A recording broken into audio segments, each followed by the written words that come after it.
You're listening to CherryPickin Entertainment. Throw me the ball and watch what I do with it. You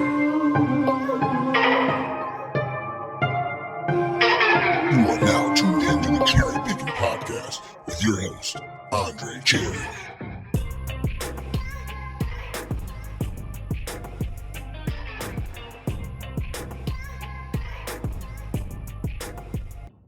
Hey, what's up, everybody? Thank you for downloading another episode of the CherryPickin podcast.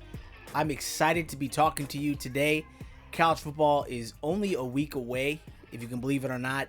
The summer went by in a blink of an eye. College football will be kicking up here in a week, and then from there on, we're almost in the fall season, which is my favorite season there is. I love football. I love watching it. I love playing it. I love being at a game, and this is truly the best time of the year in my humble opinion. I appreciate you downloading this episode. We're in season 6 of the CherryPickin podcast, if you can believe it or not. So if you've been following with me, if you've been rocking with me, if you've been listening to this content, I appreciate you from the bottom of my heart. This episode today is really just meant to be a primer. I just want to talk about the top 25 teams that are ranked in the AP top 25 preseason poll, to just share my thoughts and opinions on these teams and how I think they'll do this season. Just some general notes to kind of get us kick-started for the upcoming college football season. So without further ado, I'll just hop right into it. This is the AP Top 25 poll that was released about a week or so ago.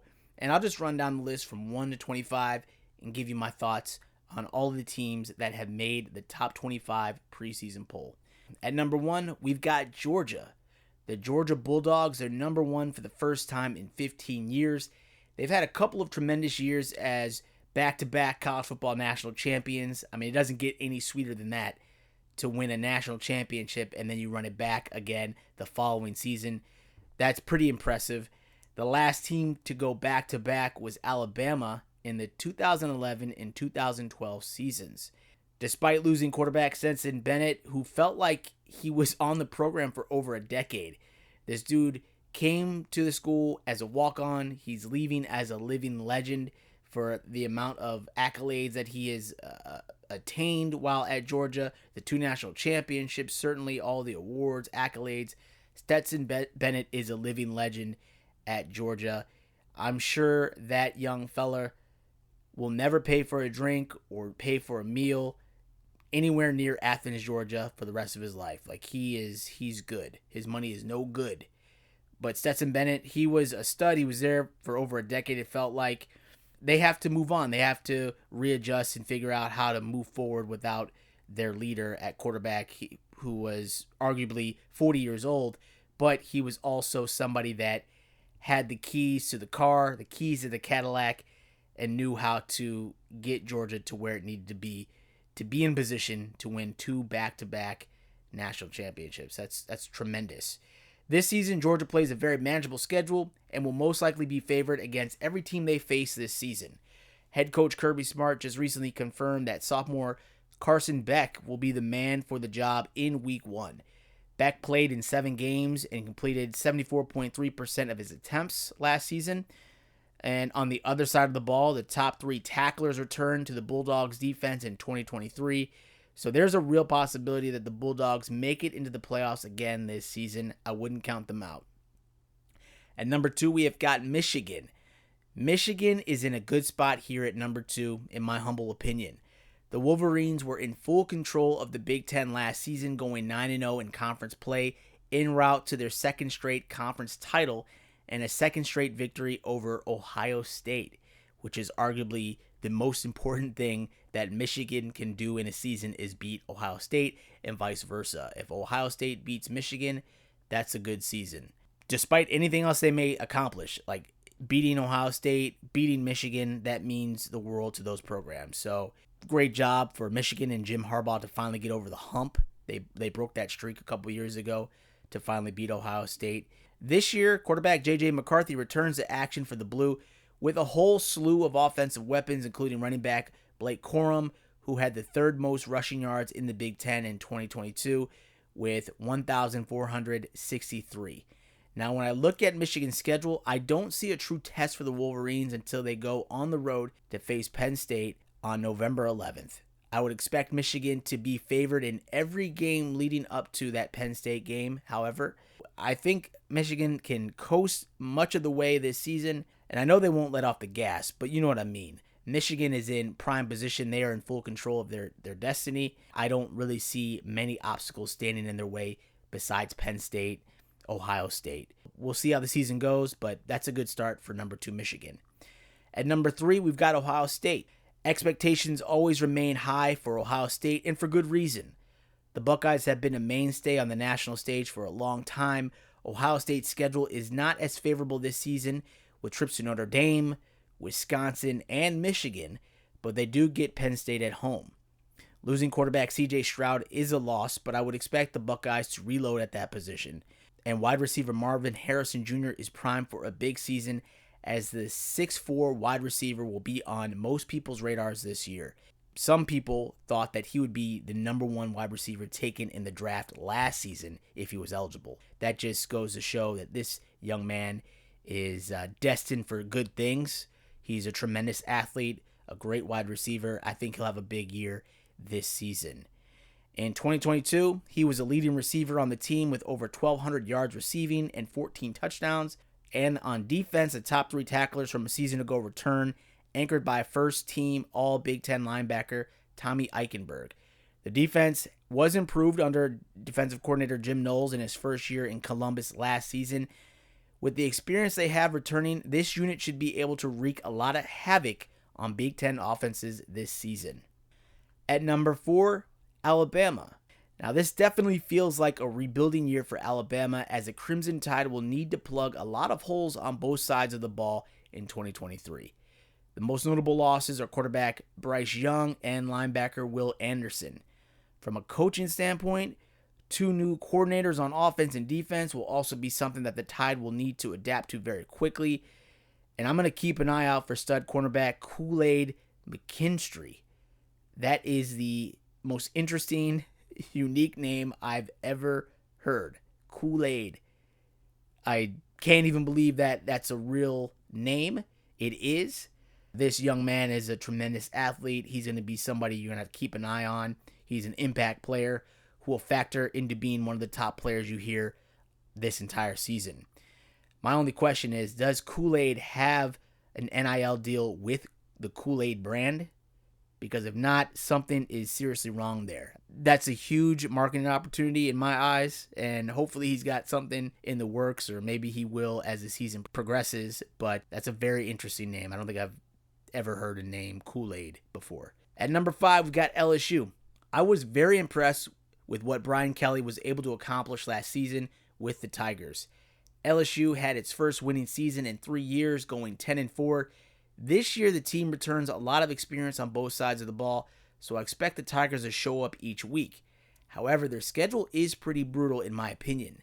LSU opens against Florida State on September 3rd, and then plays 4 of its first 6 SEC matchups on the road, including a trip to Alabama on November 4th.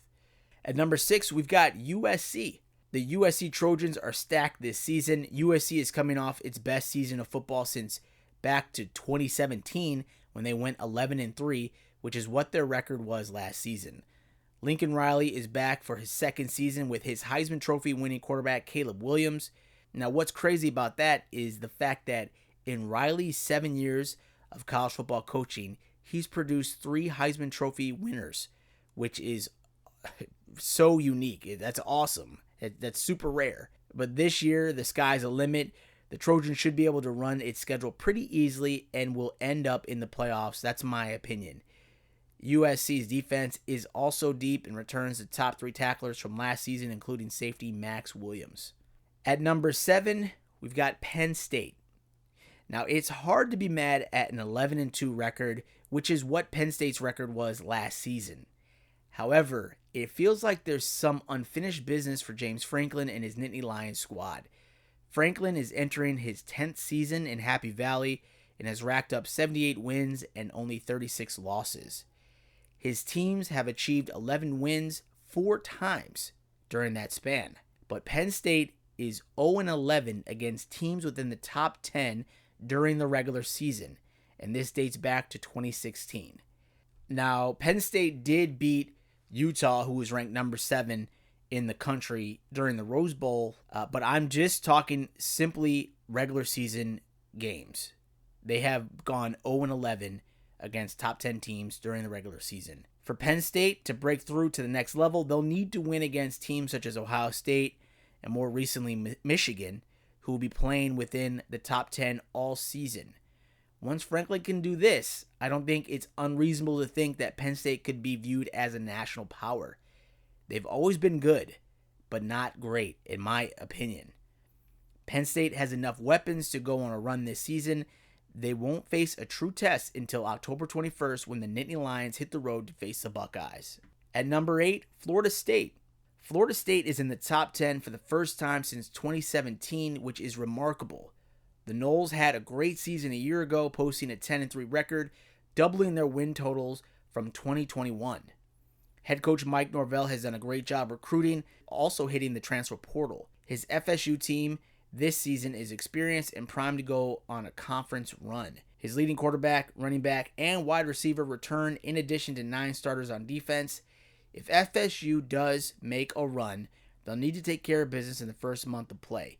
Week 1, the Noles face LSU, and then they're on the road for weeks 3 and 4 with stops at Boston College and Clemson, respectively. At number 9, Clemson. Number 9 in the preseason poll is a good place for the Clemson Tigers to be in. The Tigers are in prime position here to exceed expectations, which I expect for them to do in the conference this season. The Tigers lose their quarterback, DJU, but running back Will Shipley returns to Clemson, coming off a season in which he racked up over 1,200 yards on the ground and 15 touchdowns, which led all Tigers. On the other side of the ball, middle linebacker Jeremiah Trotter returns to action and will anchor the defense. Trotter was the leading tackler a season ago with 92 tackles, 6.5 sacks, 7 tackle for losses, and 2 interceptions. So this guy is a ball hawk. He gets after it, and he creates a lot of havoc on defense. I truly believe Clemson has a solid shot at winning the conference this year. At number 10, Washington. The Washington Huskies are led by former Indiana transfer quarterback Michael Penix, who seems like he's been playing college football for like 8 years now. Last season, the signal caller threw for over 4,600 yards with 31 touchdowns and only 8 interceptions en route to the Huskies, posting an impressive 11-2 record. The last time Washington posted over 10 wins in a season dates back to 2016 when the Huskies went 12-2, winning the Pac-12 overall and earning a college football bowl berth. If they want to get back to the playoffs this season, they'll have to find ways to win on the road. I think Washington's schedule is kind of brutal with trips to Michigan State, Stanford, USC, and Oregon State. At number 11, Texas. Texas has high expectations this season, but that's not unlike every new season in Austin. The Longhorns faithful have reason to believe that this year could be special. Sophomore quarterback Quinn Ewers returns with more experience and an offense that has some weapons. The loss of running back Bijan Robinson hurts, but backs Jonathan Brooks and Keelan Robinson will be expected to step up. I think people are optimistic because of the performance they had against Alabama a season ago in which they took the number 1 team in the nation down to the wire.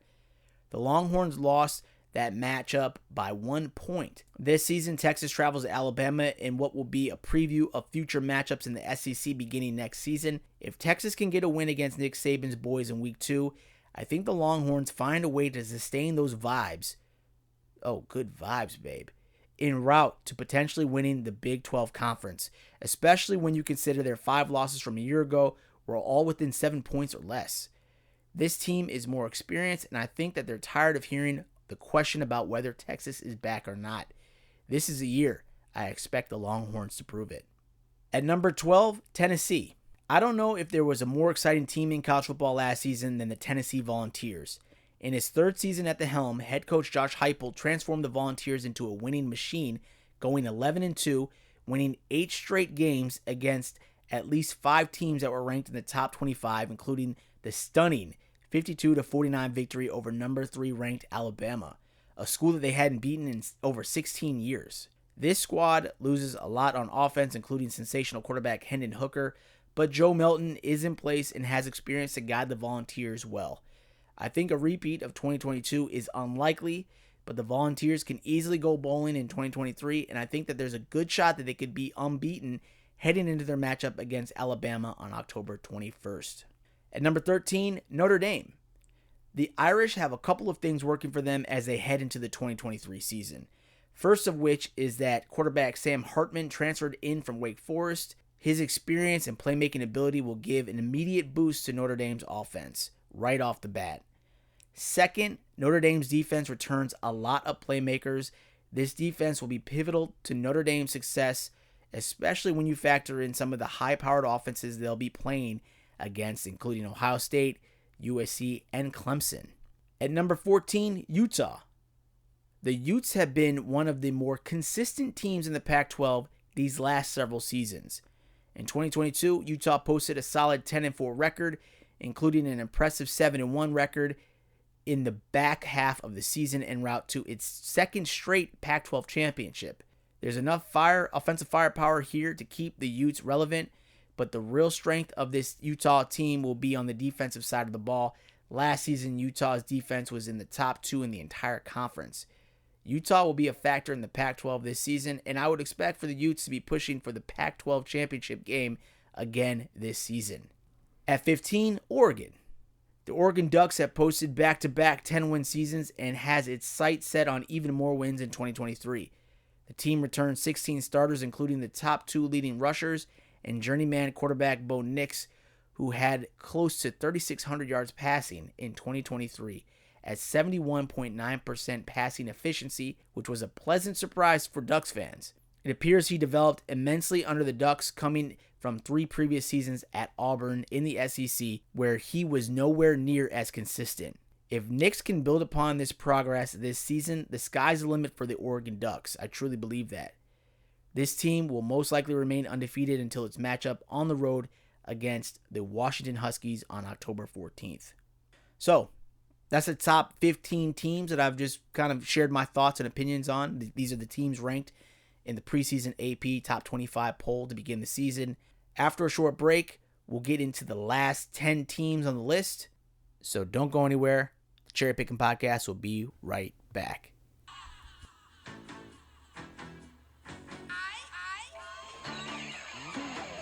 Are you a tackle football fan? Kick off your day with an episode of Colts Corner. A group of passionate Colts fans discuss the latest news around Indianapolis Colts football. You don't want to miss us. Follow us on Facebook, Colts Corner 1, and on Twitter at Colts_Corner 1 and all major podcast platforms. That includes Apple Podcasts, Stitcher, and Spotify. Basketball is back. And with that comes joy, tension, heartbreak, buzzer beaters, and elation. It's time to be courtside for every one of those moments, no matter where your team is playing.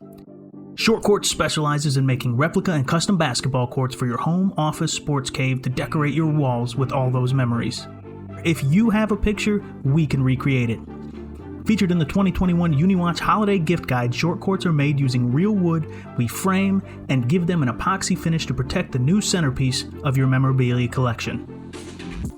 With previous customers including Northern Kentucky University, Southern Utah University, 199 Apparel, The Perimeter Podcast with Adam Morrison, and many more celebrating the careers and retirements of their coaches, it's time you visit shortcourts.com for more info and a gallery of our work, or you can send us an email, info@shortcourts.com. Be sure to find us on social media, just search for Short Courts. It's time to bring the home court home.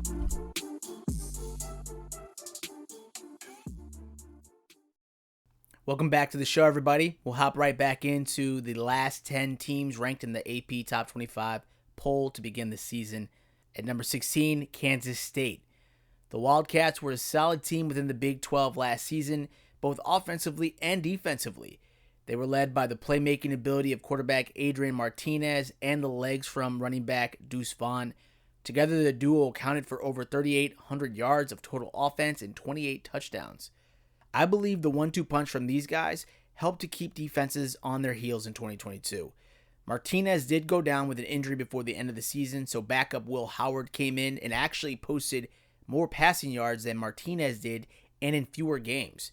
but he doesn't have that same dual threat ability that Martinez possessed and what made him so special. This season, the offense will be his to lead, with some playmakers that will need to step up if the Wildcats expect to make a repeat trip to the Big 12 championship game this season. At number 17, TCU. TCU had a great run last season en route to a 13-2 record and a college football championship appearance against Georgia. And looking at TCU's schedule this season and their lack of depth on the roster, I can go out on a limb and say TCU won't be returning to the playoffs this season.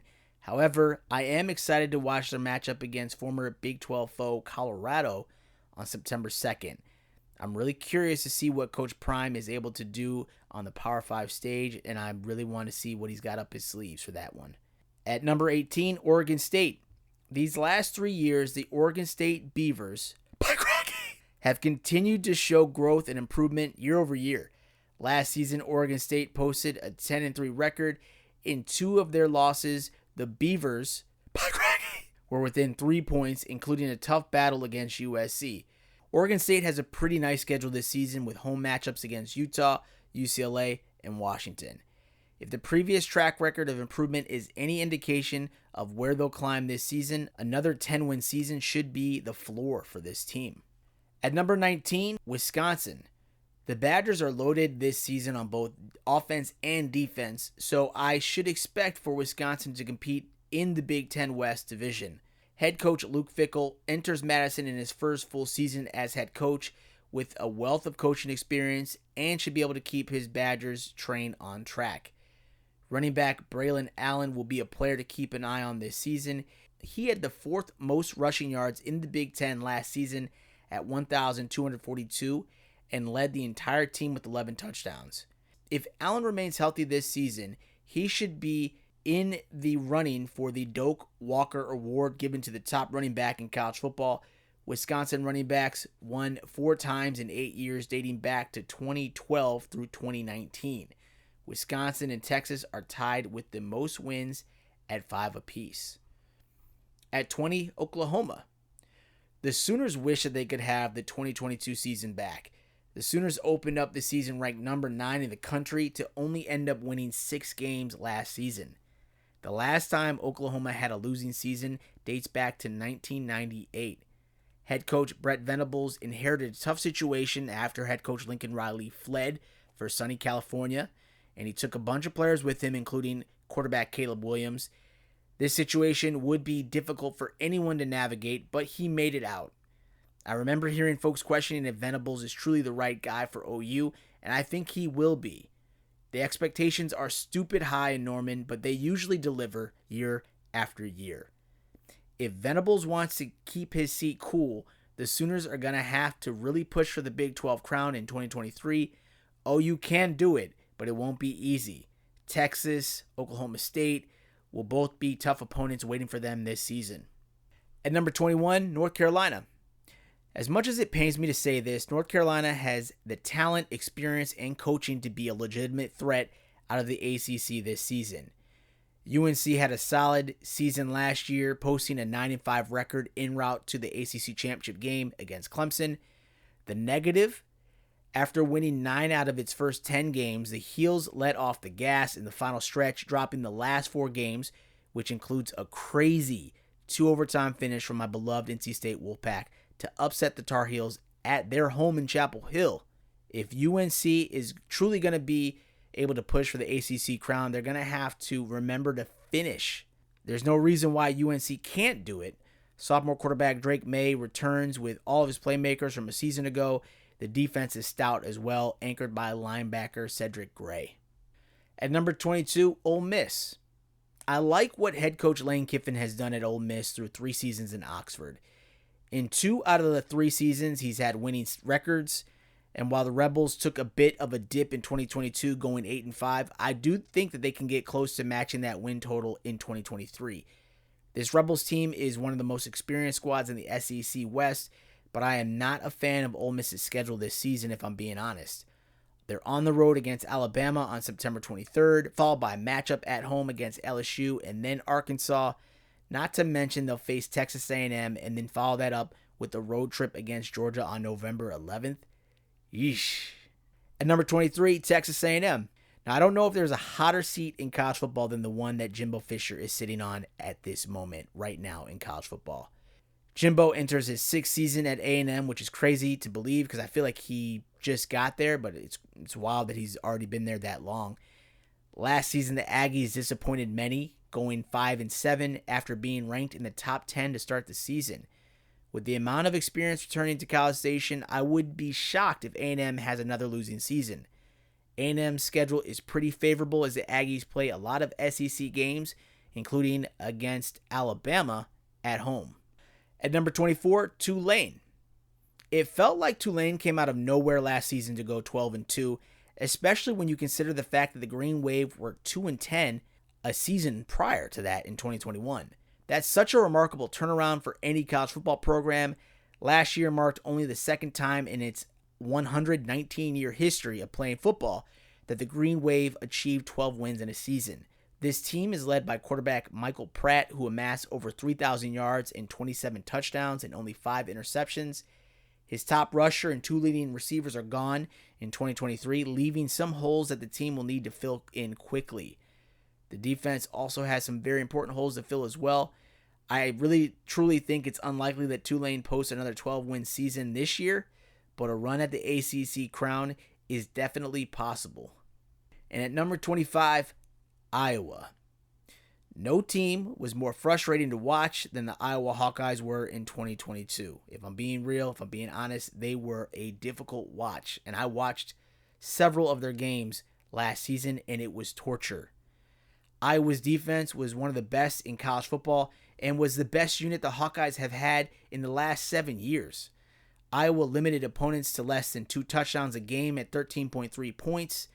The only team that held opponents to fewer points was Illinois, if you can believe that or not. The Illini limited teams to only 12.8 points per game, which is impressive, but this isn't about Illinois. This is about Iowa, so let's get back on track here. Even with the defense playing at a very high level for the Hawkeyes, inversely, from a statistical standpoint, the Hawkeyes' offense was the worst it's been during Kirk Ferentz's tenure in Iowa City. Let that sink in. It was the worst ever. The Hawkeyes averaged 251.6 yards per game, and no team has finished below Iowa's 2022 total since Wake Forest in 2014, where the Demon Deacons went 3-9 that season, and they averaged 216.3 yards per game. Yikes. I truly think, if we're trying to be positive, I think it'll be hard for Iowa's offense to get much worse than they were last season, and that's not a challenge. I don't think that they will be that bad again. But unfortunately, I don't think the defense will be able to top their production from a year ago. They were playing at an unbelievable clip. What they were able to do on defense was just amazing. I don't know that a team can sustain that year in and year out. We don't typically see that in college football.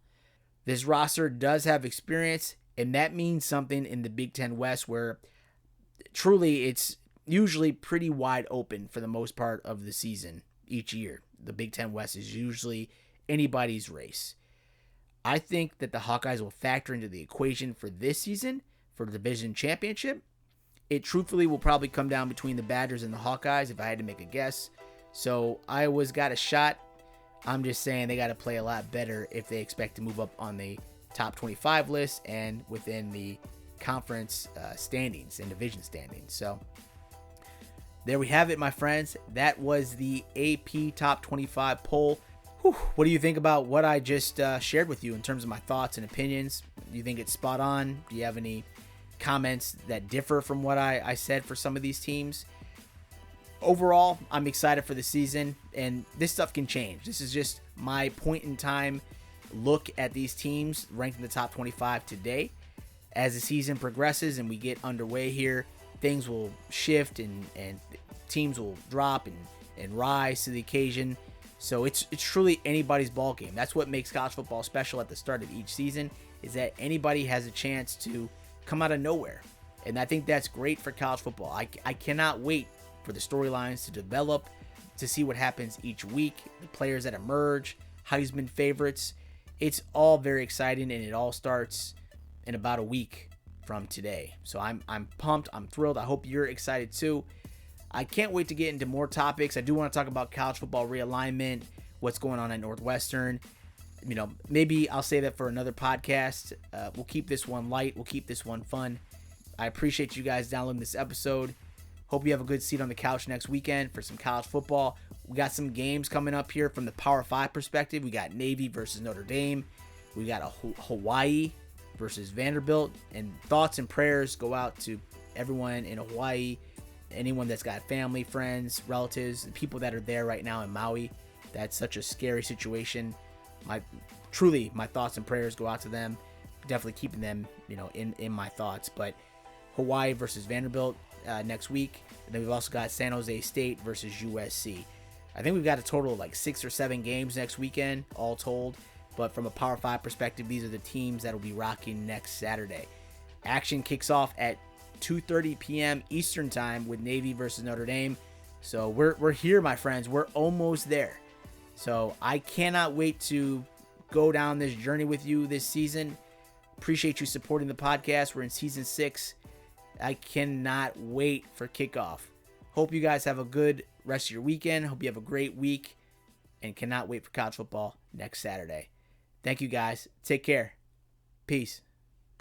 And I'm going to keep an eye out for stud cornerback Kool-Aid McKinstry. That is the most interesting, unique name I've ever heard. I can't even believe that that's a real name. It is. My only question is, does Kool-Aid have an NIL deal with the Kool-Aid brand? Because if not, something is seriously wrong there. Thank you again for tuning into my Cherry Pickin podcast. If you enjoyed this episode, please feel free to subscribe to my show and drop me a rating on Apple Podcasts. All of my digital content can be found at the website CherryPickinSports.com. And if you are looking to interact with me via social media, my Twitter handle is @Cherry_Pickin. That's PICKIN. On my Twitter, you'll also find a link to my blog where I post my weekly college football predictions and analysis. I can also be reached via email at cherrypickinsports@gmail.com. Please feel free to reach out to me regarding what you like about this podcast or about what content you'd like to hear more of on future episodes. I sincerely thank you for your support, and I can't wait to talk to you again soon. Take care.